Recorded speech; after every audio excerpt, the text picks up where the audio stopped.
Hello guys, in this video I'm gonna show you how to mute archived chats in WhatsApp.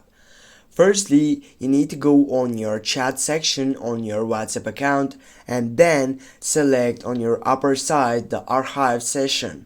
Click on it and as you can see here it is the all chats that are included in the archive section in your WhatsApp account. Go click on the chat that you wanna go and mute it from this archive session. Go for it, and now what I need to do, just simply go click here on this section, and as you can see the mute notification, it is turned off. Archive chats are mute. That means guys that when you get a chat that is related on archive chat, it is directly muted. You don't need to mute, and also you don't have the option for muting because you have muted this person with getting him or her into archive chats.